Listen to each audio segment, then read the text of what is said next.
Alright lads, how you doing? FIFA 22 is now halfway through its cycle, and that means that development for FIFA 23 is now currently on the way, and I thought to do a video about things that we absolutely need. And I know that this is the thing that we do a lot, and that's because I like to dream that at least one or two things will be at least put into the fucking new game, okay? It's the hope that kills you, and that's why I'm doing it. And also because I feel like it's just good to talk about it, because I feel like it will give me some sort of hope for next year. So tell me down below in the comments, if you could add one thing new onto FIFA 23, what would it be? Or one thing to remove, it's your choice. And also subscribe if you're new, and smash a like on the video, and let's go. And before we do start, I want to say thank you very much to Pouch for sponsoring today's video. If you don't know what Pouch is, then you got to know it. Pouch is a free desktop browser extension that automatically finds and applies the best discount codes when you're shopping online. My Protein is usually my place to go to if I want some good stuff. Even just clothing, I find it nice. Let's say for a sample, you're gonna go buy something. I got myself some whey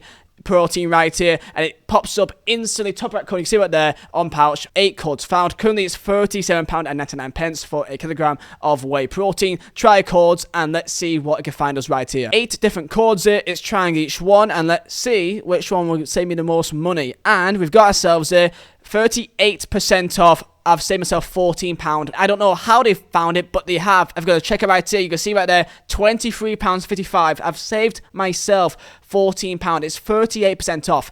I would never have, there's no way that I would have gone online and found 38% off. Maybe a 10% off, maybe somewhere 15 if you're lucky, but no way would you find 38, and that's incredible. Pouch has teamed up with a lot of UK companies, and I mean a lot of them, about over 3,000 of them. There's also this great feature called Pouch Points. Even if there are no live codes available at the time, when you're shopping online, you can still earn points from participating retailers, which can be redeemed for gift cards. Pouch is easy to install, it only takes a couple of clicks, and make sure to pin it to your browser. Link is down below in top of the description to go download Pouch. You need this on your browser. If you Google Chrome or Firefox, wherever you are, you need this. So go and check it out down below and enjoy it, because it will save you a lot of money in the long run. And let's get into the video. So it's pretty simple. I'm just going to roll through everything here. And by the way, if you must be wondering why is my background like this, I've got some renovations in our actual bedrooms. That's why I've got all cupboards here and the baby stuff here and stuff like that, because they're currently working next door. So if you have any questions, that's why. So here we go. There's many things I do want to talk about here. So let's get straight stuck into this. So I may repeat things that I've said before, and that is because, simply put, I don't know how the it's not in the game yet. I don't know how it is. So I've done my best to add in some new things that I've not thought of before. For the first thing, I want to say we need better prize pools for the FIFA Pro events. The first thing that we need, that may not be a feature, but it is a feature of the pro scene, and that is we disastrously need better prize pools. If you want your esport to be considered the top of the level, you've got to act like it and give people a reason to get into the game. I don't want to compare it to like Fortnite, but like Fortnite did not exist 5 years ago. EA, with many ways of income, with many ways of making money, and makes a lot of money, billions, in fact, well, 1.7, 1.8 billion in the last 12 months. You can afford to give away a couple of million across the length of an entire year. You can do that, and they don't do that. I know a lot of pro players, and most of them, they just give up because, like, you could be the 16th best FIFA player in the world. Top 16 best FIFA player in the world, let's say in Europe, right? Okay, and you can win about £1,000 or £2,000 maximum. Okay, I don't think it's even £2,000. I think it's like 1,500. I think sometimes it's $750. It's like $750 to be like top 16 in the world, or in Europe actually. Are you high? Like that makes zero sense to me. When you could be like, I swear, top 1,000 in like most of these other big massive games like Fortnite, and you're guaranteed £1,000 or £2,000 just by being in top 1,000. But you can be top 16 in the world and you get yourself £1,000 or £2,000 as well. So I want to start off for that. I know lots of pro players, and I know how disgusting it is that they just do not seem to get any help whatsoever. The prize pools are way too small to actually really benefit them, and it harms the actual game as a result, because no one cares about it to put that much time and effort into caring about the esport. I'll start off with FUT, but there's not that many, because I don't think FUT really needs that much really change. Number 2 would be we need promos in red picks. Red picks is completely pointless. Informs is completely pointless, okay? Unless you have red picks with promo cards in there, then there's no point of really doing FUT champs other than just purely to stock up your club. Okay, the game has now become a stock up your club simulator that you need a bunch of cards for SBCs and grinding them. People don't open packs to get rewards. People don't do rewards for the hope because they're anything good. They do it just to stock up the club so they can do SBCs to then hope to get something good in there. It's backwards, okay? We need promo cards because, let's be real, they've already made a game so watered down of how many promos there is and how many cards answer is you might as well go all out and just give us the option of, depending on where you finish in FUT Champs, and I'll go into that later on, but depending on where you finish, you should be at least given a chance, or at least guaranteed a promo card at that current weekend, because there's always a promo going on. Number 3 is alongside Weekend League, and that would be the fact that we disastrously need back the Elite Gold, Silver, Bronze method. I don't care about Rank 3. It's boring to me. Like, oh, what did you get? Rank 3. I don't even know what that even means still. Like, it's so like a nothing feeling. If you say you gold 3 or gold 1 or elite 3 or elite 2, that has a meaning to it. We all kind of understand that. Rank 3 and rank 4 just seems to be so just generic to me. And we need the elite gold system back, because it just makes it feel like it's a lot more. There's something about that. There's an achievement unlocked there. When it says rank 3 or rank 2, it's like so and it may sound really superficial, but it matters, and it matters in terms of actual progression in the game. That reward of seeing that badge, it means a lot. And to say that you are this, it means a lot. We need monthlies back, and I'll tell you why. Okay, we need monthlies, and I never really mentioned monthlies, but I will now, because it helps drastically in giving people a reason to play Weekend League week in, week out, and to come back for it. Because before, back in there, you could have like one good Weekend League. You could get, you know, I don't know, let's say back in FIFA 17, you could get maybe gold 1, but then your monthlies, if you want to put out one Weekend League, you get poor monthlies because you only played one Weekend League. If you have monthlies, it gives you a reason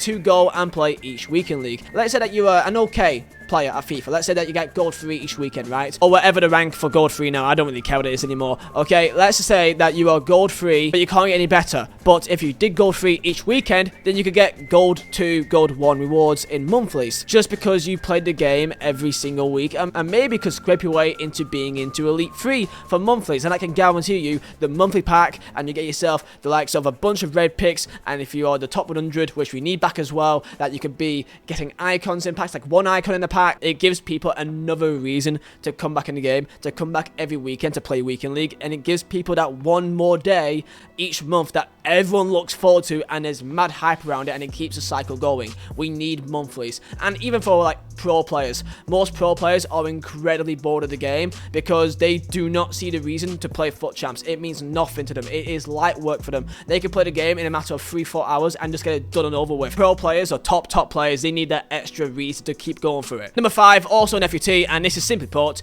if you are drawing at a game and your other opponent leaves, if he quits the game, you get the win. I don't give a shit anymore. Okay, I'm bored of going to like FUT Champions and that my opponent tackles my player in the box. I get a penalty. It's a penalty. I could go score. I could go win the game, if no matter what minute it is, and they just leave the game. How do I not get a win for that? I know you may say, yeah, but you may miss a penalty. Fam, if I get given a penalty and they leave before I can take the penalty, and I still don't get the win for that, I should not be punished for him being a... I should not be punished for that. I should not be. Number 6, and this is very, very subjective, but I've got to say it because of my own personal perspective. Please, please, just put more servers in Europe. I live in Poland, okay, and I cannot play the game.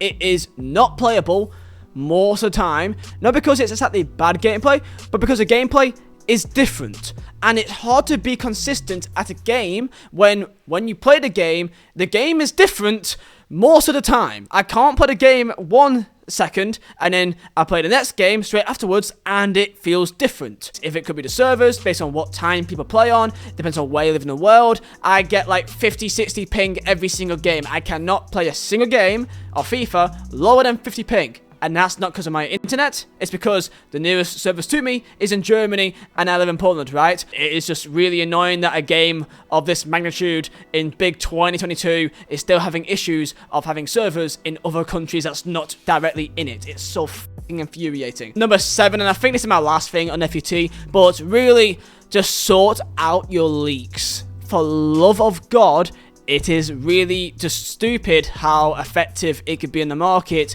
when you keep on leaking things. Whatever you're doing to add things onto the game, people can find out hours before and make so much money, and not really just make money, but people lose a lot of money. You could have let's say a card that's coming out in SBC. For example, Neymar, he had his SBC leaked, and then people lost thousands of coins before the card was even dropped because it was leaked all over Twitter and TikTok and whatever else. Okay, it is a big problem because the market is just flatlining. You've got Neymar worth below 100,000 coins in March. So that is it for FUT. Let's get into pro clubs. I'll do career mode later on, but pro clubs I think needs a lot more love. Okay, pro clubs. This is for me the best game mode in FIFA for when it comes to actually just having a laugh with your mates or competitively. It is very tough, and there is a skill gap there. There's a skill, there's an art of learning how to play the game with 11v11 and trying to get the best out of each people's teams. Having a good left back could actually mean something, okay? That's how mad it is. I played VFL and I really do enjoy it, and I really would recommend it. So what I'll say with VFL, number 8, we need to have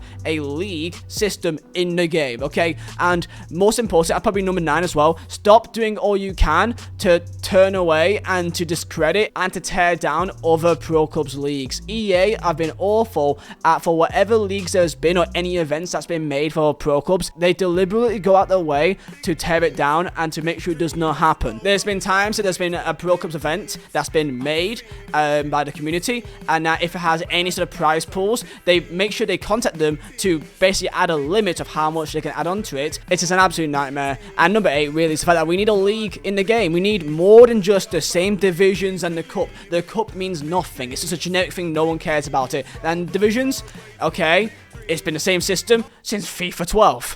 Please, they need something new. It's been genuinely, honest to God, the same thing for 10 years. You need to make something different. If it's a league system, if you could give a community tournament, a custom tournament that you guys can make, and you can add different types of teams and make your own tournaments, make a group stage or a round of 16, anything. It's not hard. Number 10, you can actually add specific teams as like a kind of tab or like a favorite and keep information on them so that you can compare each other in your own leaderboard almost. Let's say that you play VFL and that you're playing in VFL and you compare how your team is doing compared to another VFL team. So you can go and add them as like your favorite and you can keep tabs on them inside your own hub, and I think that's really cool to add much more of a community aspect to pro clubs. Number 11, pro clubs needs its own development, okay? And development also really at the same time means achievements. You need achievements. You need to care about what are you trying to thrive for? What are you working towards? I feel like there should be achievements for, like, let's say if you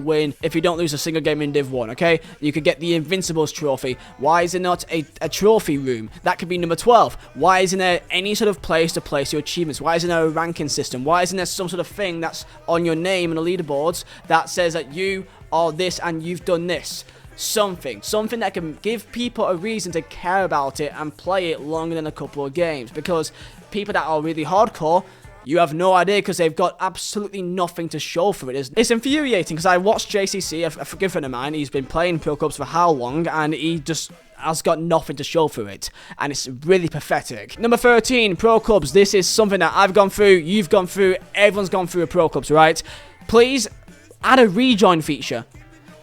How is that still hard to do? Like, if you are playing with your mates on pro clubs and you get disconnected for whatever reason, your internet dies or something happens, right? Which happens a lot. It may be glitched out, maybe the game's glitched out and they can't get in, stuff like that. Okay, it happens, right? If your friend can invite them to the game, if they were already in the game when the game started, they should be able to rejoin back. It's not hard. F1 2021, it has the same feature that if you're at the race at the start of it, you can join the race. If you DC midway through a race, you can get invited back or join back through someone else's session, and then you can go and take back in your seat, control your car. Why can't you do that in pro clubs? Why can't you just go rejoin back, have a spectate or take control feature, and then rejoin the game and control your player?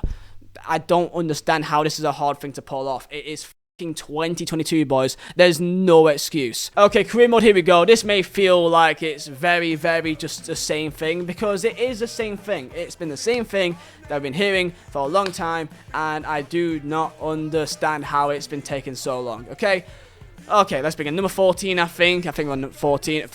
Okay, there's fucking staff in the game. It's pathetic how a football game does not have staff.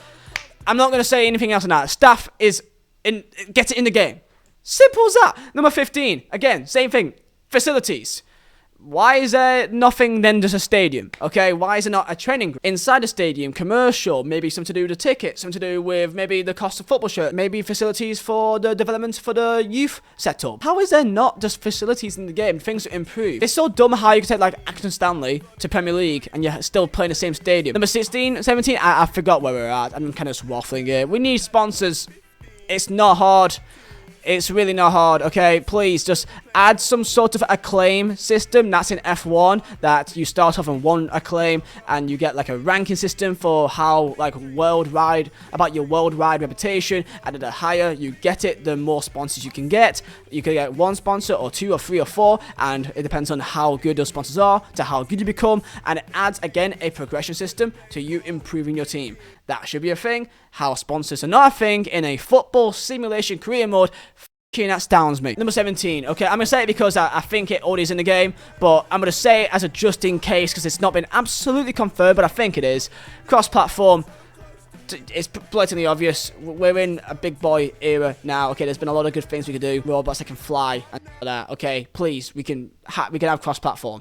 Every single game has cross-platform other than like EA games. So I think it already is in the game for next year and like an F1. But please, just get it done. All right, nice sound. Okay, next up, I think number 18 here. We're gonna get number 18 up next. This is a weird one, but I think it can add a lot more to career mode, and that is, how about you have your career mode? Let's say that you've got a Derby County save, right? And you're 5 years in, 6 years in, and you got this insane team. You got Hallands, and you got your Bellinghams, and you got a mad team, right? But let's say that you got a bunch of friends that also plays career mode, right? And they've got their own team, and they've got their own saves. How cool would it be if you could actually play against their team in a head-to-head game? That would be really cool. Almost like an online career mode, right? That you can go and just like, you can save your team and like put it into like a database kind of thing, and then you could go into online, and then in online it will say something about, you know, head-to-head or like player friend, and in player friend you could have like a custom tab, and you could put in your own custom teams, and those teams could be your career mode teams. This should not be a thing that should be that hard to do. And up next, I'm just gonna add online career mode. Okay, we've gone into it enough times, so I'm not gonna say that much about it. But online career mode, your own online leagues, customized with your friends. I think that'd be really cool. You have a Premier League season, you have 6 of your friends, I pick United, you pick City, your other mates, they pick Arsenal, Liverpool, Chelsea, and Spurs, and then you guys go play your own season and see who wins the league.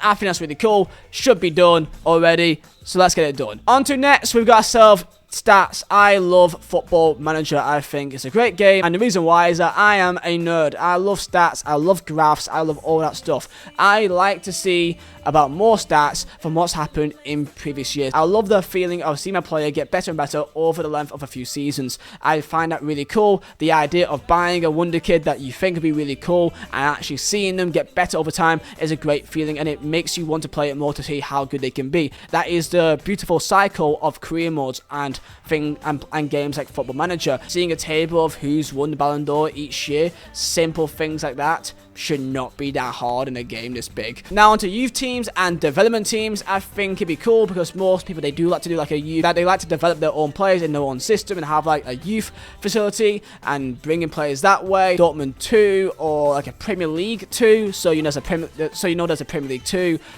which is like the youth version of Premier League, and you got like Arsenal, you got Liverpool, and then I'm not saying that you have to play with your second team because I think that could be a bit too much. There's the option if you want it, I guess, but just to have it there, which makes it a bit more realistic, I think would be a good feature to have in, just to have much more of a depth to the youth squad that you have. The next few, I'm going to just waffle on and just kind of give my own thoughts that I think would make me play career mode more. So next up would be the fact that I think making the menus much more customizable in every way of the game. If it's in FUT, if it's in the likes of career mode, I feel like the team that you support, or like little colors you can do in menu, like little color schemes, I think is really important and make it feel like it's a lot more unique to yourself. I like that back in FIFA 13 or 12. Even in 16, when you had like the stadiums, I felt like it was a lot more customizable and it made it more feel like you. It's really annoying when you see career modes like YouTubers and you see them with the same menus every time, unless if they have a mod, which most of them do because mods are king, okay, especially for career mode. Next up, we need some different kind of animations when it comes to like winning trophies. Again, it just kind of feels like it's the same thing for a long time. They do add a few minor things there, which I just feel like with what we've seen from the journey, there's a lot more things they can do. do, and I feel like that could be really nice for the game. You should also absolutely have a trophy room in like career mode. You absolutely need that. I don't know how that's not already a thing. But there you go, boys. That is 25 features that we want in FIFA 23. Tell me what one thing do you guys want. There's probably many more things, and I didn't want to like repeat things that I've already said. I tried to think of some new features or some new things that I think would be really cool to have in the game. Thank you very much to Pouch for sponsoring today's video. If your link is down below in top of the description to go download Pouch. You need this on your browser. If you Google Chrome or Firefox, wherever you are, you need this. So go and check it out down below and enjoy it, because it will save you a lot of money in the long run. And I'll see you guys next time for another video.